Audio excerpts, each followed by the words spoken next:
All right, so what we're looking at today is a new Riddles in the Dark route, originally found by Samwiser, then implemented by chrixiam, and finally optimized and completely figured out by me and Shocky here. So the idea is we head on down the way we normally would, and we clip into the edge. Then while holding shift, we will turn around 180 degrees. If you don't hold shift, you might fall.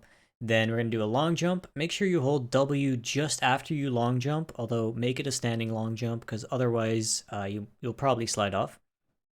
All right, now you're going to be looking at that little handle in front of you and you're just going to walk straight off. This is going to put you on this little gearbox here.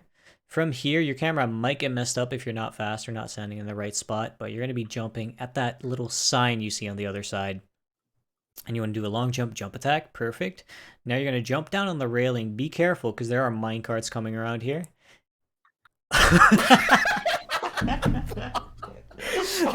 Like I wasn't sure if I should speed up my.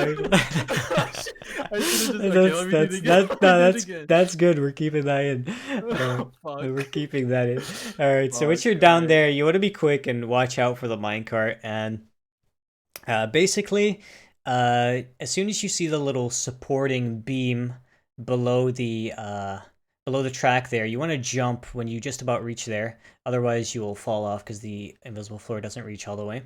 Then you want to head on over straight across this minecart track, and you'll see this little wooden gate. You want to jump up the right side of this plank, and then jump towards the middle of it, and then once again jump over it.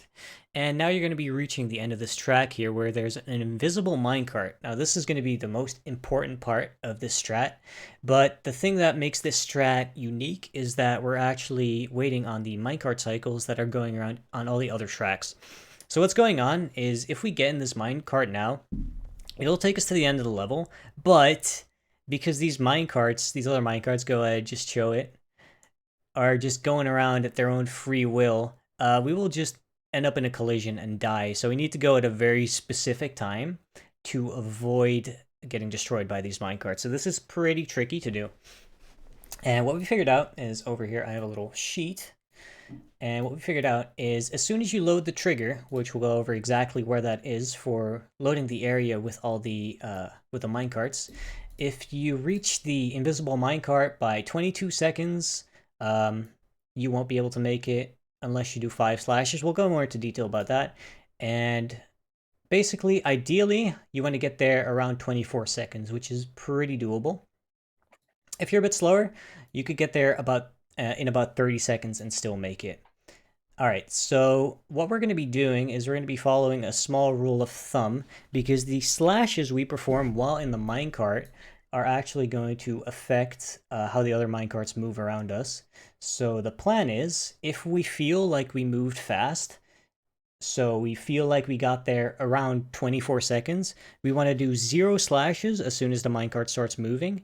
Then after hitting the first sign, or which is actually the final sign, you only hit one sign on the route of this minecart, you just want to keep spamming your attacks after hitting that final sign. But if you felt like it was good, or if you feel like it was a bit worse actually, you want to do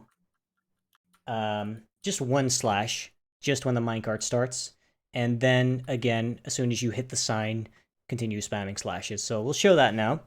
Feel free, Shocky. And I'm going to start the timer the moment he about hits the trigger. So the moment you about hit the trigger is when you do the jump attack going down here.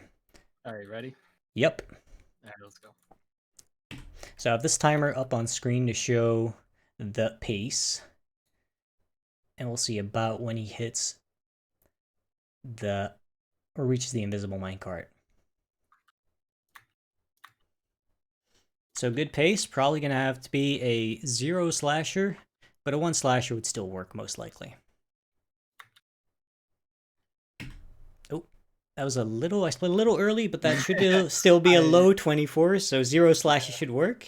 Now after the first sign, he's going to continue mashing the slash, and this is going to make it so we don't collide with a minecart that's actually in front of us, and we make it that way. Now this saves actually about 11 seconds if you can reach the cycle, which is pretty huge for a level that early in the game.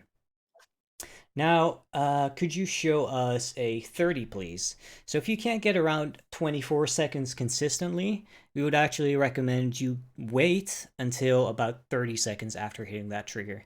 And if you have trouble keeping up with time like this, you could add another split to your live split layout, to your live split splits, and manually split as soon as you hit the trigger, then look at that when you reach the minecart.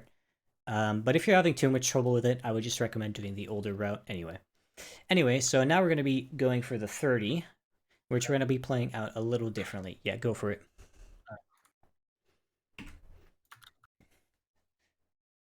So hopefully my explanation here doesn't mess you up. But on the 30, we want to do 5 slashes pretty much as soon as we start moving with the minecart. This is going to make sure that we don't collide with a minecart that's just about to turn the corner. Unlike with the other minecart where we wanted to do, or the other cycle where we wanted to do 0 or 1. All right, so wait for it. Go. So he's spamming 5 slashes, and he hits the sign, and he continues spamming slashes again. That's what you want to do for the 30-second cycle. And even doing the 30-second cycle, you should still save a good 5 seconds. So yeah, that's pretty much how that goes. It's pretty tricky. It's pretty easy to die, and you need a pretty good understanding of the cycles and consistency in the movement there. So it's definitely not an easy trick, but a big one if you can master it. All right. I agree. Big thanks for Shocky for the good gameplay because I still suck at this trick right now. And hope this helps.